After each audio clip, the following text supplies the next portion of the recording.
भेटायला आला पहा लाडू लाडू लाडोबा,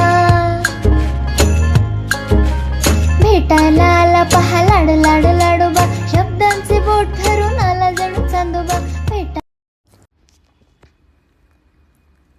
डोक्यालिटी. रोहन, मन्या, सानिका, गौतमी हे 4 मित्र एका जंगलामध्ये भटकंतीसाठी जाणार होते. त्याला एक कारण घडलं होतं. शाळेच्या घे भरारी कार्यक्रमात त्यांच्या आवडत्या निशिदादाची त्यांनी मुलाखत घेतली होती. निशिकांत पाटील हा तरुण अतिशय हुशार मुलगा होता. त्याचं वैद्यकीय शिक्षण सुरू होतं. त्याबरोबरच अनेक छंद तो जोपासत होता.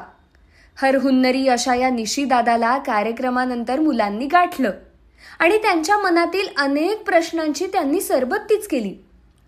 मुलांना भटकंतीची आवड होती.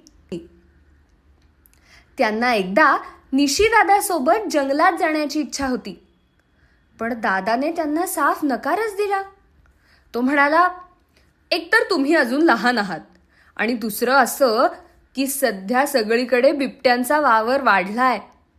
जंगलात फिरणं इतकं सोपं राहिलेलं नाही. मग काय मुलांचा हिरमोडच झाला. दादा म्हणतो तेही खरंच होतं. काही दिवसांनी शाळेच्या नोटीस बोर्डावर एक सूचना लावण्यात आली. लवकरच विज्ञान प्रदर्शन भरवण्यात येणार आहे. ज्या मुलांना यात भाग घ्यावयाचा असेल त्यांनी आपली नावे आपल्या वर्ग शिक्षकांकडे द्यावीत. रोहनने त्याच्या मित्रांना लगेच ही बातमी सांगितली आणि या प्रदर्शनात भाग घेण्याचा निर्धार देखील करून टाकला. पण काय बरे करावे? प्रत्येक जण विचार करू लागला. गेले काही दिवस त्यांच्या गावात एक बिबट्या येत असे आणि रात्रीच्या सुमारास शेतात किंवा अंगणात असलेली गुरे वासरे फस्त करीत असे. कितीतरी माणसांना बिबट्यानं जखमी केलं होतं. अगदी काही दिवसांपूर्वी बिबट्यानं त्यांच्या शाळेतील एका मुलावर हल्ला केला होता. तो मुलगा वाचेल की नाही अशी गंभीर परिस्थिती उद्भवली होती. या सर्व बाबी पाहता माणूस आणि प्राणी यांचं भांडण सुरू झालेलं होतं. एका गावात तर लोकांनी स्वतःच्या बचावासाठी अक्षरशः गळ्याभोवती लोखंडी खिळे ठोकलेल्या पट्ट्या घातल्या होत्या. कुत्रा, गाय, म्हैस, शेळी इतकंच काय, पण कोंबडीच्या गळ्यात पण तसा पट्टा घातलेला पाहून हसावं की रडावं असं वाटत होतं. फारच विचित्र परिस्थिती होती. मनुष्य आणि पाळीव प्राण्यांवर संकटच आलं होतं. पट्टा घातलेला माणूस पाहिला की जणू काही जुनी म्हणजे अगदी आदिम संस्कृती पुन्हा एकदा अवतरली की काय असं वाटू लागे. ते चित्र हास्यास्पद असलं तरी मरता क्या न करता या म्हणीप्रमाणे निमूटपणे ते पट्टे घालून शेतीच्या कामाला लोक जाऊ लागले. एक दिवस गावात टीव्ही चॅनलवाले आले. सगळ्यांच्या मुलाखती सुरू होत्या. रोहनची सुद्धा मुलाखत घेतली गेली. त्याला प्रश्न विचारला, गावात बिबट्या येतो, तुला भीती वाटत नाही? तुझ्या शाळेत बिबट्या आला तर? रोहन धीट होता. म्हणाला, सर, बिबट्याची भीती तर वाटणारच. म्हणाला, सर, बिबट्याची भीती तर वाटणारच ना, पण सुरक्षेसाठी आम्ही सगळी मुलं हा पट्टा घालून येतो. चॅनलवाल्यांनी दुसरा प्रश्न विचारला, का रे, बिबट्याला त्या पट्ट्याची भीती वाटते का? नाही सर. बिबट्या कसा काय माणसाला भिणार? आम्हालाच त्याची भीती वाटते. तुला काय वाटतं, पट्टा घातला की फरक पडेल? हो सर, कारण बिबट्या माणसाचा प्रथम गळाच पकडतो. जर का गळा धरण्याचा त्यानं प्रयत्न केला तर त्या पट्ट्याला असलेले खिळे बिबट्याच्या जबड्यात अडकतील आणि तोच जखमी होईल. वा वा, शाब्बास. चॅनलवाले रोहनला म्हणाले. गावकऱ्यांची शक्कल खूप छान असली तरी तो काही कायमचा उपाय मात्र असणार नव्हता. पण तरीही काहीही न करण्यापेक्षा काहीतरी करणं अधिक योग्य असतं असं कौतुकानं चॅनलवाल्यांनी सांगितलं होतं. रोहन मात्र अस्वस्थ होता. विज्ञान प्रयोग सुरू करण्याची तारीख जवळ आली होती. आता वेळ न घालवता आता वेळ न घालवता तयारी करणं गरजेचं होतं. सगळी मुलं निशीदादाला भेटली आणि म्हणाली, दादा, आम्हाला एक प्रयोग करायचा आहे, तू आम्हाला काहीतरी सुचव ना. त्यावर रोहन म्हणाला, दादा, मला एक युक्ती सुचलीये, बघ कशी वाटते. आणि त्याने एक प्रयोग करण्याची शक्कल दादाला सांगितली. ती अशी होती, बरं का दादा, आपल्या गावात बिबट्या येतो आणि सगळ्यांनाच त्याची भीती वाटते. आपल्या गावात सगळ्यांनी असे लोखंडी पट्टे घातलेले आहेत, पण मला वाटतं आपण काहीतरी वेगळं आणि कायमस्वरूपीचा उपाय शोधला पाहिजे. आणि त्याने जे काही सांगितलं त्यावर निशीदादांना आश्चर्य व्यक्त केलं. रोहन म्हणाला, दादा, आपण असा एक रिमोटचा कुत्रा तयार करू की त्याला घाबरून बिबट्या नक्की पळून जाणार. कारण आपण म्हणजे माणसाने कितीही त्याचा सामना करायचं ठरवलं तरी आपल्या जीवाची भीती असणारच. आपण असा कुत्रा तयार करू की त्याला बिबट्या येणार आहे हे आधीच समजेल आणि बिबट्या आला की तो खोटा कुत्रा भुंकायला लागेल. प्रत्येक घरी असा राखणदार कुत्रा द्या, अशी आपण सरकारला विनंतीच करू. 12-13 वर्ष वयोगटातील या मुलाने केवढा विचार मांडला. ही मुलं आहेत लहान, पण विचार केवढा महान.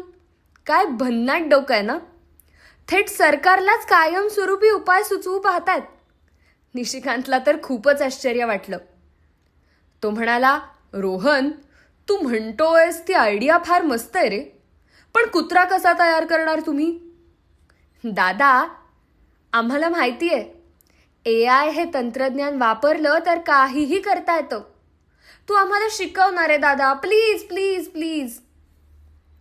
निशी विचारात पडला, काय बरं करता येईल? कुणाची मदत या मुलांनी घेतली पाहिजे? असा प्रयोग करता येईल का? त्याने त्याच्या IT इंजिनियर मित्रांना ही गोष्ट शेअर केली. त्यांना फारच भारी वाटलं. त्या मित्रांनी या छोट्या मुलांना मदत करण्याचं मान्य केलं आणि सुरू झाला एका रोबोट निर्मितीचा प्रवास.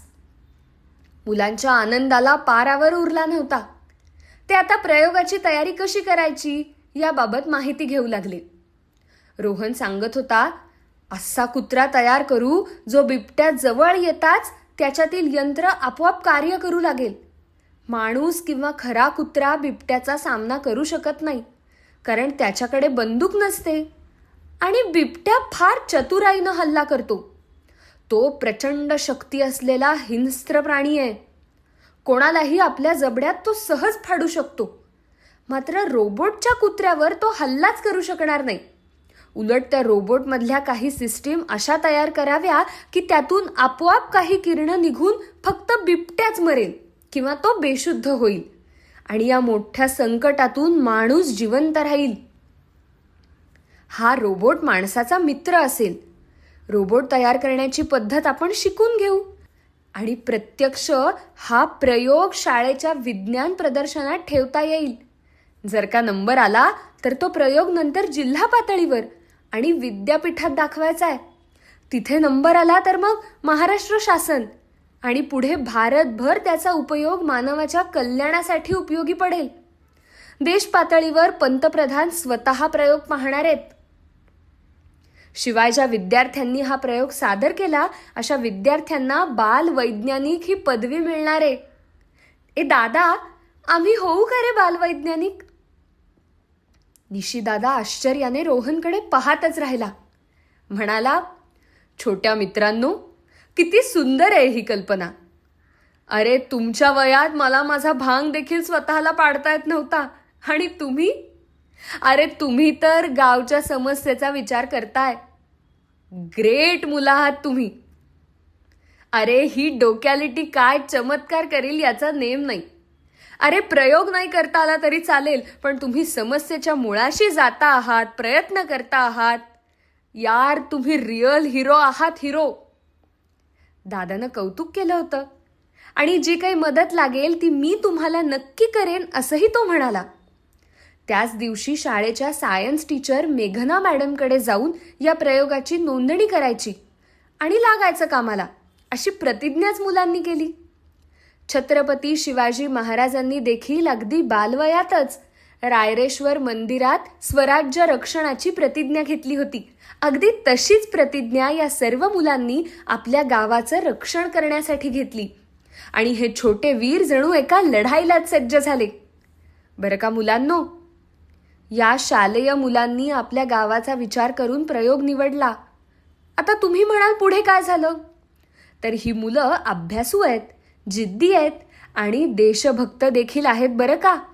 ही मुलं मी असा छोटा विचार करत नाहीत. ही मुलं आम्ही या सुंदर विचारधारेने एकमेकांशी मैत्री करणारी आहेत.